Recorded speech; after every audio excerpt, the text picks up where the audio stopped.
And like I said, to get that amount, they have to not only waive Shake Milton or potentially trade him, offload that salary, but then more salary with it. One option for that could be waiving Jordan Goodwin with him. If you're not aware, he has a partially guaranteed contract for next season, having only $25K of his $2.3 million salary guaranteed. So definitely unfortunate for Goodwin here, but that's another viable pathway for the Lakers to get far enough under that first apron. Waiving both Shake Milton and Jordan Goodwin would give them enough leeway, giving them roughly $5.4 million, which would be more than the biannual exception amount, to offer to Marcus Smart and stay below that first apron.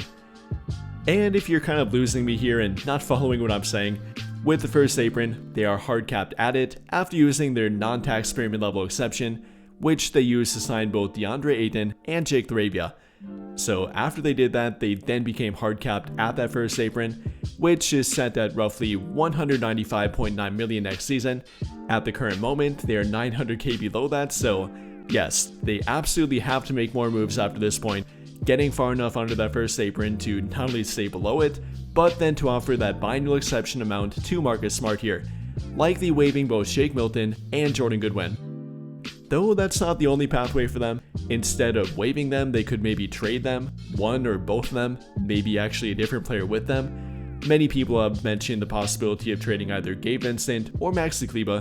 That would be a different option for them. They can actually waive Shake Milton and salary dump one of them on top of it, giving them both an open roster spot to sign Marcus Smart, possibly a trade to address their need for a 3-and-D wing, which they have not fully addressed yet, or to simply open up another roster spot to eventually address that need, either through the free agent market, trade market, or with another buyout player, as they've done pretty well with buyout market players so far here, getting both DeAndre Ayton and Marcus Smart through the buyout market. But okay, great. They obviously have options here, but what's the best option for them? Should they simply waive both Shake Milton and Jordan Goodwin and get it done with, using that to then sign Marcus Smart and be completely done with their roster? After that point, they would have 15 players on their 15-man roster, so they're kind of stuck, having no more non-guaranteed contracts or partially guaranteed contracts, so they really can't do anything after that point apart from making trades, which would obviously still be an option for them.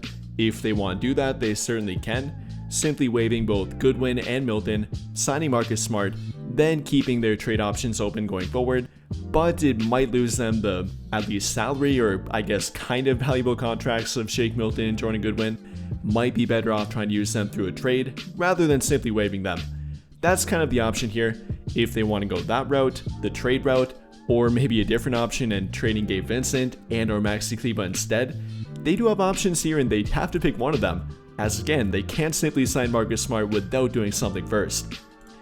So to kind of help you out here and give you a picture of what each pathway might look like, apart from simply waiving Shake Milton and Jordan Goodwin, if they would instead try to trade one or both of them, this is kind of what that might look like. By simply trying to trade Shake Milton, obviously only a $3 million salary here to work with, and we need to actually get rid of most of it, not take back salary in return, so this would be purely a salary dump, which really wouldn't benefit the Lakers that much. At the most, maybe they could get a protected second-round draft pick. I mean, better than nothing, I guess. But I guess the more main objective for that would be getting a trade exception, which they're not likely to use, but again, better than nothing, I guess. Rather than simply waiving him, maybe look to get a protected second-round draft pick and a trade exception with it, which is what that pathway would look like.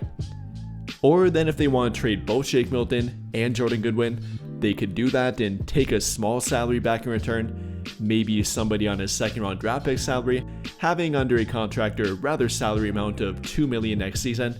If they could find somebody like that, then that could be a viable option for them, trading them rather than waiving them for nothing, getting maybe a younger player back in return for them, maybe a future prospect, or once again, maybe a second-round draft pick or maybe a second-round draft pick with a trade exception opened up.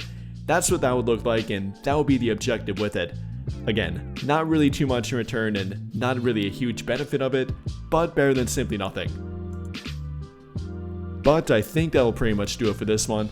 And if you enjoyed the video, then I would greatly appreciate it if you dropped a like, subscribe to the channel if you have not already, and hit that notification bell to never miss out when I upload a video.